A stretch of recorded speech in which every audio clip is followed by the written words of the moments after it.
Retro, are you here? Are you in the shadows? We have juice. Director's take. Keeping true to our heroes.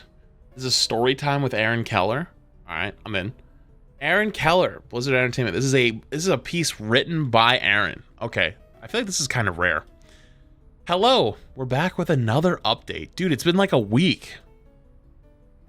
It's only been like a week. What have you guys got to tell us? We put a lot of info out in the past week, so I don't have as many concrete details to share today. Fair. We're going to talk about a few random topics, including values around the collab development. Okay, so for like the One Punch Man. Cool. Let's start with the update, a non-update related to Season 3 balance. While you're reading this on Friday, yes, today's Friday, this piece was written on Wednesday for us to have the time to localize it globally. We don't have a pulse on the balance for Season 3 yet.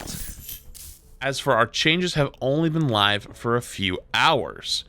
Our aim is to get balance information out to you on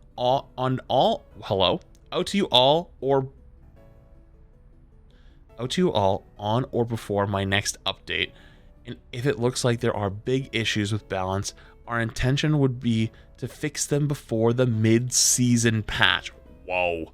So Aaron has now officially just straight up come out and said, if there's anything wrong with the current state of the games balance-wise, we will fix it, or we want to fix it before the mid-season patch. Mid-season patch happening about a month after the start of Season 3, which was 3 days ago. That's... wow, okay. All right, you're cooking, Aaron. I like it. The team is also talking about the arcade. We feel as there's a few issues with this area of the game. Agreed. Some of the game modes have very long queue times. This is exacerbated by the fact that we have challenges that require people to play in the arcade, and we moved the most popular game modes from it to the unranked card. Talking about mystery heroes. Short term, we're looking at reducing the number of cards, rolling some game modes together in or rotating queue, or both. So wait, one more time. Short term, we're looking at reducing the number of cards, rolling some game modes together in a rotating queue, or both. Long term could be the addition of new modes or a possibility to change the feature.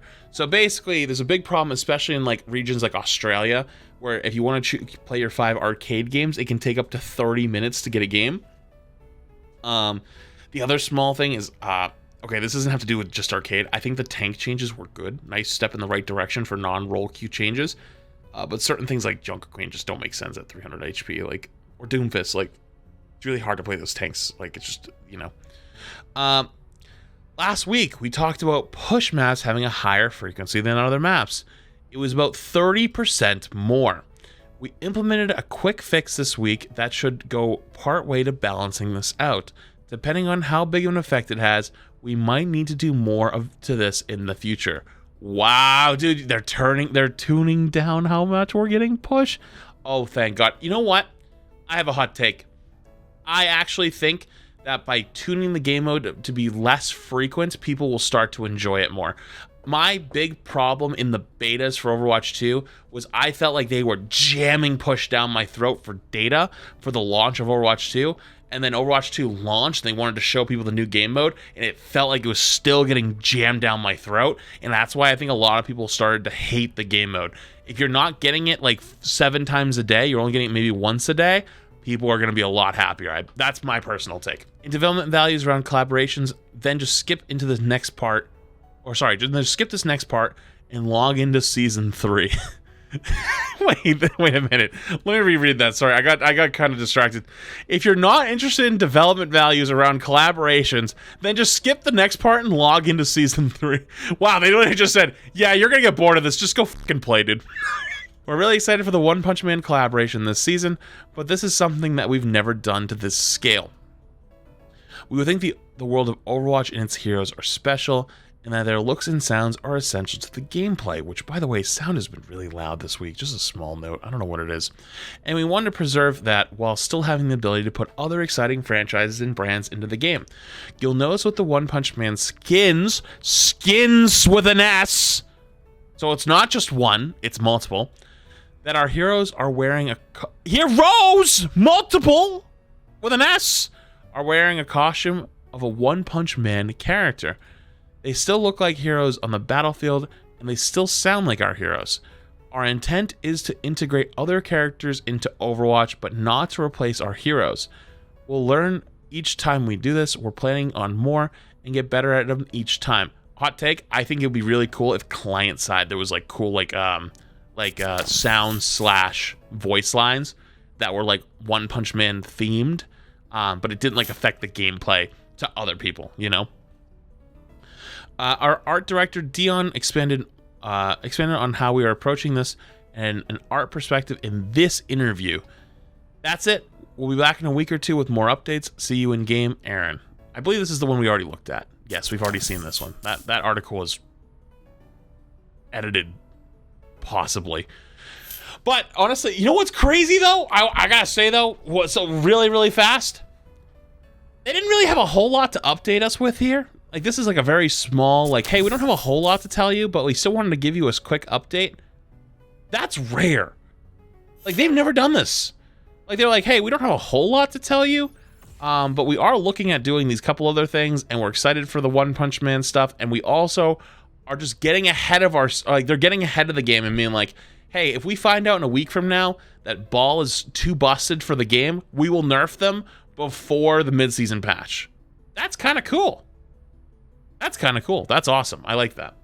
There's a skin trailer on Twitter. Oh, Twitter quality, don't fail me now.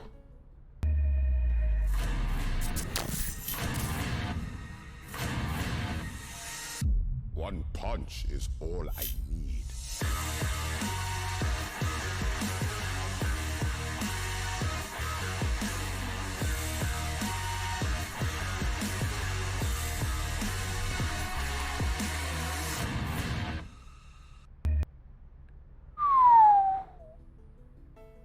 That goes kind of hard.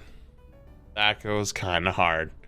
All right, well, cool little developer update from Aaron Keller, and I really like that they're doing this. This is the juice. Like, I love that they're doing this. This is awesome. So excited to see more of it, or excited to see more of this. Keep it up.